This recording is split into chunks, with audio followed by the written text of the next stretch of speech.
Bonjour à tous, contente de vous retrouver pour une nouvelle vidéo. Aujourd'hui je vais faire un fond de teint compact qui sera de la couleur beige médium. Alors une fois n'est pas coutume, cette recette je l'ai prise sur le site Aromazone. Je n'aime pas du tout copier des recettes comme ça je pense que tout le monde en est capable. Et c'est vrai que ce qui me plaît, c'est créer mes recettes, ce n'est pas copier mes recettes. Mais bon, ce fond de teint compact, j'ai déjà essayé, je crois, de le faire 5 fois en créant ma recette. Et ça n'a jamais fonctionné. Donc cette fois, je vais quand même essayer celle de Aromazone, déjà voir si elle fonctionne. Et comme ça, au moins, ça me fera une base pour mes prochaines recettes du genre. Alors, dans cette recette, je vais mettre 6,1 g de arrowroot. Donc déjà là, j'ai changé la recette de Aromazone parce que eux, ils disent de mettre de l'amidon de maïs.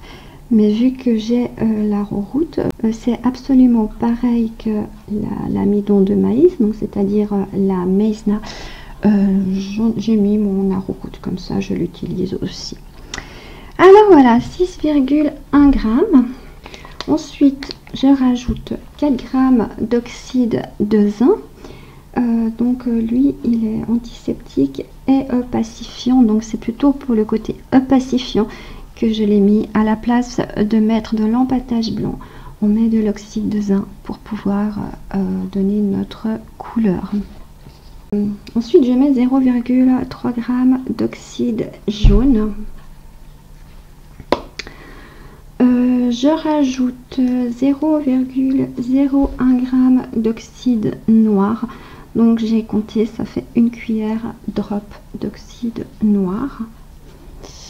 Pour ceux qui ne connaissent pas les cuillères doseuses de chez Aromazone, donc voilà, c'est des cuillères avec des noms comme ça.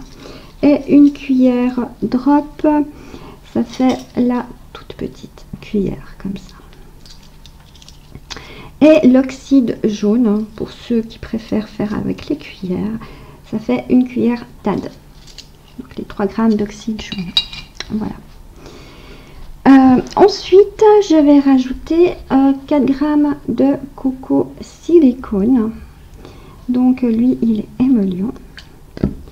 Je vais également rajouter 3 g de dicaprylyl carbonate. C'est pour un toucher sec et glissant. Je vais encore rajouter 1 g de Serra-Bellina. Donc c'est pour une texture et un toucher doux. C'est une cire qui se présente comme ça, en petite poudre en fait. Voilà. Donc 1 g. Et je rajoute encore 1 g de cire de Candélila.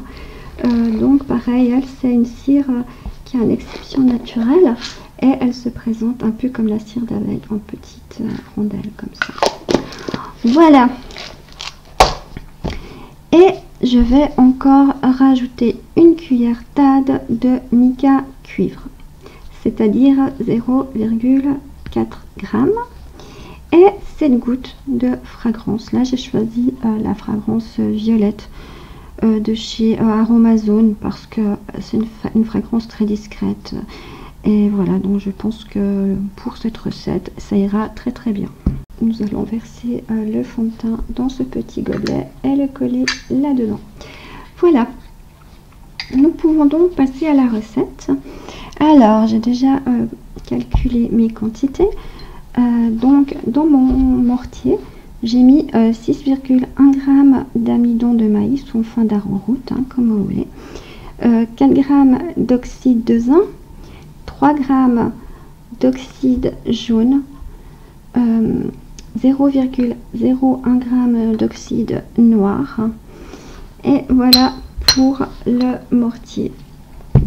Ensuite, dans mon petit récipient, j'ai mis 4 g de coco silicone, 3 g de dicaprylyl carbonate, 1 g de Serra-Bellina, 1 g de Candélila et une cuillère taille de mica cuivre, c'est-à-dire 0,4 g.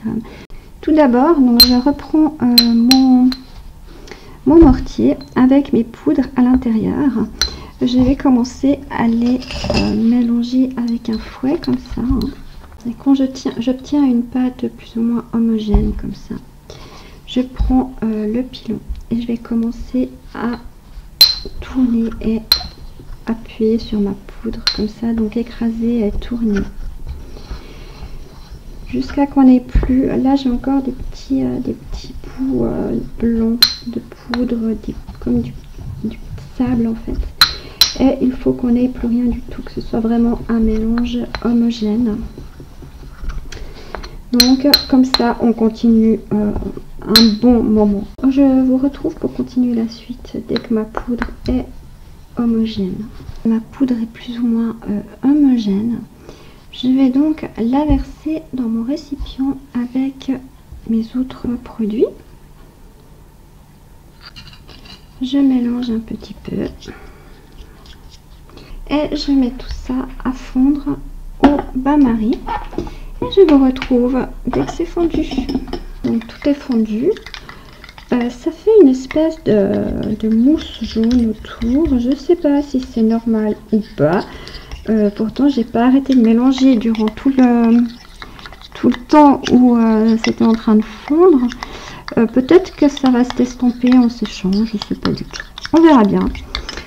Je mets mes 7 gouttes de fragrance.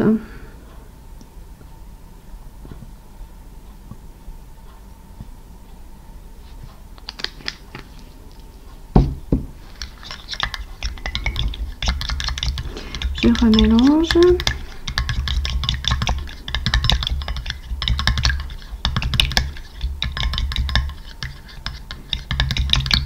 Et je le coule dans mon petit récipient.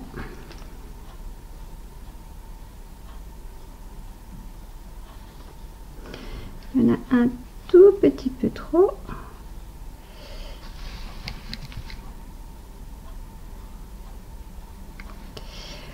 Je crois qu'il va falloir attendre que ça sèche un petit peu pour le mettre à l'intérieur. Alors voilà, pour l'instant le fond de teint est terminé, plus qu'à le laisser sécher pour l'essayer, mais de toute manière je vous en donnerai des nouvelles à la fin du mois, et en attendant je vous dis à tout bientôt, bye bye.